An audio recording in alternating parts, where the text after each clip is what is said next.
New alarming reports reveal deepening turmoil at the Pentagon under Defense Secretary Pete Hegseth. Politico reporting Hegseth's chief of staff will soon step down, and that 3 other top officials were put on leave and then fired over their role in the Signal chat scandal.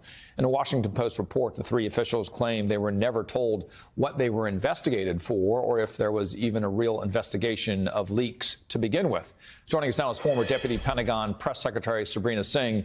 Sabrina, thanks for joining us. And, you know, Hegseth's already shorthanded leadership team is now without 4 of the senior officials I was just describing. He also oversaw the removal of almost a dozen senior military leaders, including the chairman of the Joint Chiefs of Staff. Is this normal new chief, new team, or is there a plus in this? And what is that plus? Well, I mean, quite frankly, no, nothing about this is normal. You don't see an immediate purge of your senior leadership that you have not only elected to be around you, but appointed yourself as a Secretary of Defense. So, again, what's being reported, too, is that these individuals were fired because of unauthorized disclosures, whether that be to the press or elsewhere. And what's ironic here is that the Secretary of Defense, the person who leads, our men and women in uniform and our civilians, also put unauthorized, classified information into a commercial texting app, and yet there have been no consequences for him. He has not been held responsible. He hasn't even, gone before Congress to explain his behavior. So, of course, different circumstances for different people, but nothing about this is normal. And I think, Congress and others should really look into, not only the firings of these individuals, but also, of course, looking into Pete Hegseth.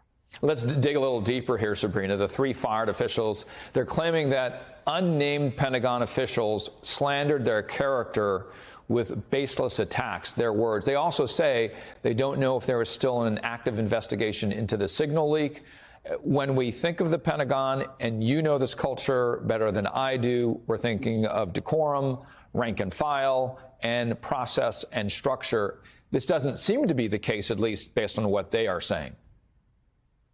Yeah, and the Pentagon is an organization that certainly not only thrives on structure and order, but there is due process. And that's the case usually with any organization or agency. So to see these firings and, to have these individuals speak out and actually say, we have no idea why we were removed from our jobs, either means that there hasn't been an official investigation launched into their removings, or they're just not aware of it. And both are a bit concerning because, even if they did disclose classified, unauthorized information, that is a problem. That does warrant an investigation, but they also should be made aware of that as well. Sabrina, when you look at these pictures of the Pentagon, it reminds us clearly of the complexity here, as well as the number of people that you've probably interfaced with over your career. Have you spoken to any of them recently, and what have they said about this potential idea that there's concern about efficiency and, of course, the defense of the United States of America?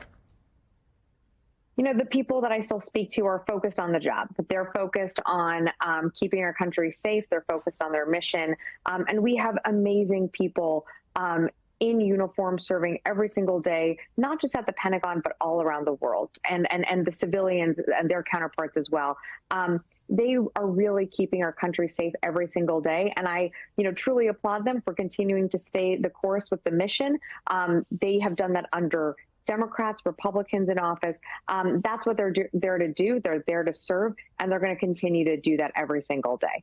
Yes, absolutely. A salute to those who are career workers there in the Pentagon. Sabrina, I want to move to this that you've been watching as well. President Trump saying that negotiations between Ukraine and Russia, that they might be coming to a head. And they insisted that neither side is playing him at the moment in his push to try to end the war. And his comments come shortly after Secretary of State Marco Rubio was warning that the U.S. may move on from trying to secure a peace deal if there is no progress in the coming days. Is it really the coming days, you think, here? And what might be then the next steps if they're saying, done with this effort, we're going to move on to the next thing? What's that next thing?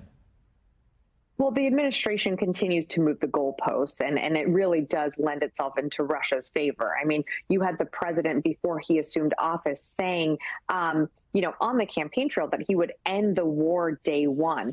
clearly diplomacy takes a lot of time. It's a lot harder than you would think. And every step of the way, Russia has proven to be, quite unserious about its efforts in coming to the table. I mean, this administration did propose a 30-day ceasefire back in March, and Ukraine took that.